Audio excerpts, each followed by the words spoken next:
बिस्मिल्लाहिर्रहमानिर्रहीम, अस्सलाम वालेकुम। मैं हूं बिलाल अहमद। उम्मीद है आप सब खैरियत से होंगे। एमक्यूएम लंदन ने एमक्यूएम पाकिस्तान बहादराबाद के मरकज़ पर मुजाहरे के बाद एक बड़ा पावर शो किया है टंडो अलायार में। और उसके साथ ही जिस वक्त मैं ये वीडियो बना रहा हूं इस वक्त भी हैदराबाद में एक प्रोटेस्ट जारी है, जिसमें बड़ी तादाद के अंदर जो सपोर्टर्स हैं, कारकुनान हैं, वो एमक्यूएम लंदन के मौजूद हैं।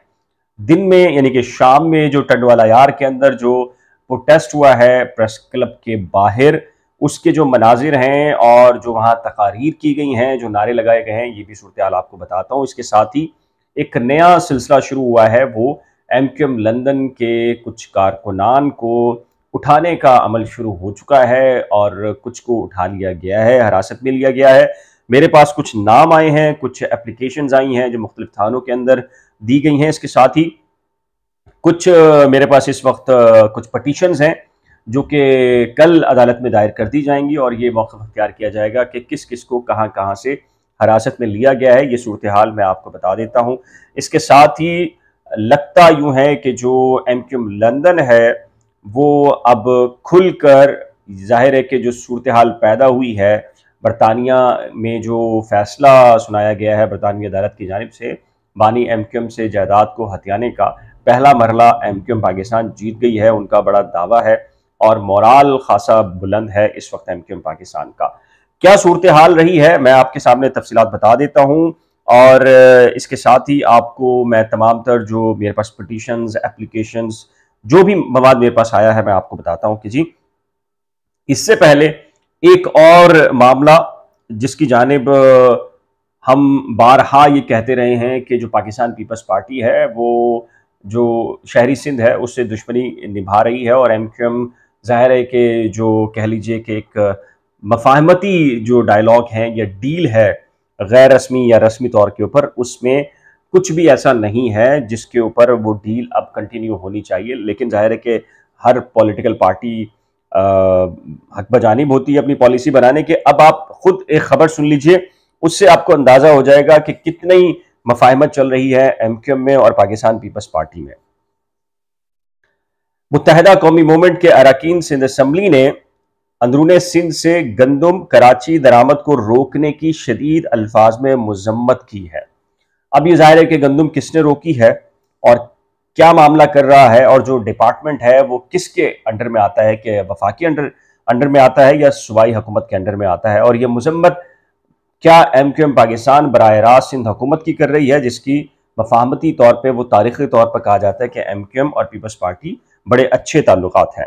एमक्यूएम ने कहा है कि कराची में हर साल गंदम की फराहमी के मौका पर महकमा फूड के भत्ता खोर, ये महकमा फूड सिंध हुकूमत का हिस्सा है, सरगर्म हो जाते हैं। कराची एक गैर ज़रूरी रीजन है जहां गंदम वाफर मिकदार में खरीदा जाता है। इसके बावजूद सिंध हुकूमत ने ताहाल गंदम की खरीदारी नहीं की। साथ ही उसके सिंध के जमींदारों पर भी गंदम फरोख्त करने की पाबंदी लगा दी है। उन्होंने कहा कि सिंध में गंदम के पैदा होने के बावजूद कराची की अंदरूनी सिंध से तरसील रोकना कराची दुश्मनी है।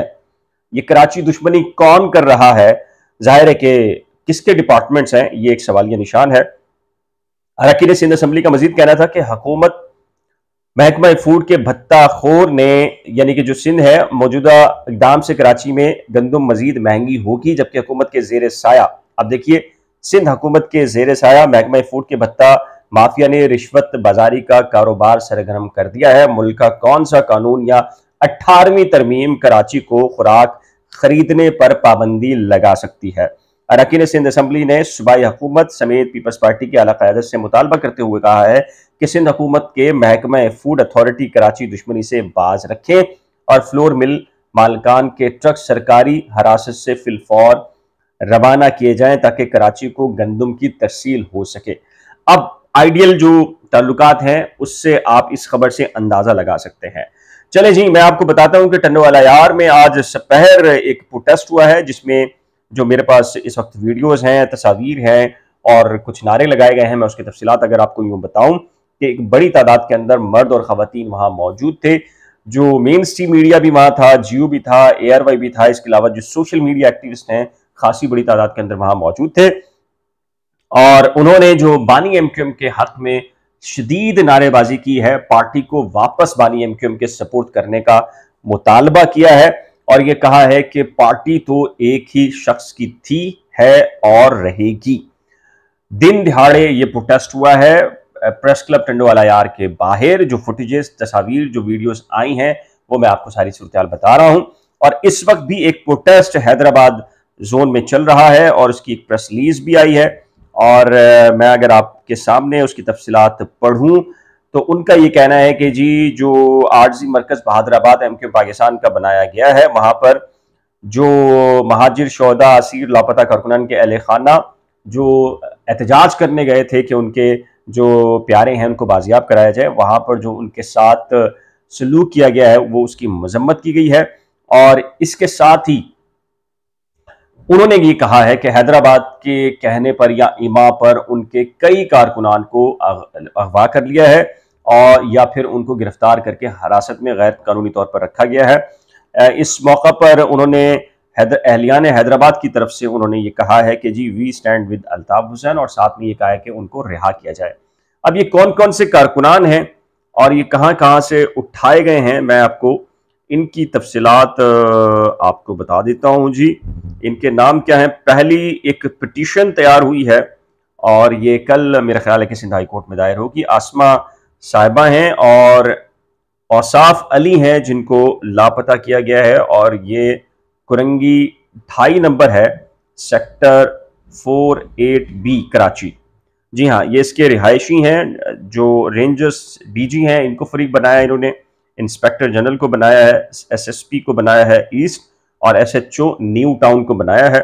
और इसके साथ ही कुछ एप्लीकेशंस हैं जिसमें ये बताया गया है कि जी उनके घर में घुसकर कुछ सादा अल्फाज लिबास जो एहलकार हैं वो आए और उनके प्यारों को उठा के ले गए।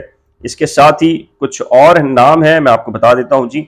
नदीम इमाम है, son of Imamuddin, unit 76 Korangi, इनको भी हिरासत में लिया गया है। इसके अलावा जो कुरंगी की मजीद गिरफ्तारियां हैं उसमें मोहम्मद आसिफ वल्द मोहम्मद मुनीर को लिया गया है, ये कुरंगी 79 में है। औसाफ अली वल्द खयान अली और मोहम्मद खलील को भी हिरासत में लिया गया है। इस हवाले से आईनी दरखास्तें जो सिंध हाई कोर्ट में दायर की गई हैं और ये भी मौक़िफ़ इख्तियार किया जाएगा कि इनको जल्द से जल्द रिहा किया जाए। अब जो सूरत हाल लग रही है वो ये है कि जी एमक्यूएम लंदन भरपूर तरीके से अपने जो प्रेजेंस है उसको जाहिर करने का मंसूबा रखती है और ख़ासकर ये जो 18 मार्च आ रहा है उसमें अपनी भरपूर तरीके से जो सियासी क़ुव्वत है वो लाने का मंसूबा रखती है। ये वजह है कि कराची, फिर हैदराबाद, फिर टंडोवाला यार और फिर दीगर शहरों के अंदर एमक्यूएम लंदन के जो प्रोटेस्ट हैं वो तोसी उनमें हो रही है, वुसअत अख्तियार कर रहे हैं। इस सिलसिले में आपकी राय क्या है? आप क्या महसूस करते हैं कि जो शहरी सिंध है उनकी उसकी सियासत में क्या होना चाहिए और क्या नहीं होना चाहिए और क्या हो रहा है और क्या नहीं हो रहा? अपनी कीमती राय का इजहार नीचे दिए गए कमेंट सेक्शन में जरूर तहरीर कीजिएगा। अगर आपने अभी तक करंट अफेयर्स विद बिलाल को फेसबुक पर या फॉलो या फिर यूट्यूब के ऊपर सब्सक्राइब नहीं किया तो बराए करम सब्सक्राइब, वीडियो को शेयर, लाइक और बेल आइकन को लाजमी प्रेस कीजिएगा। खुदा हाफिज।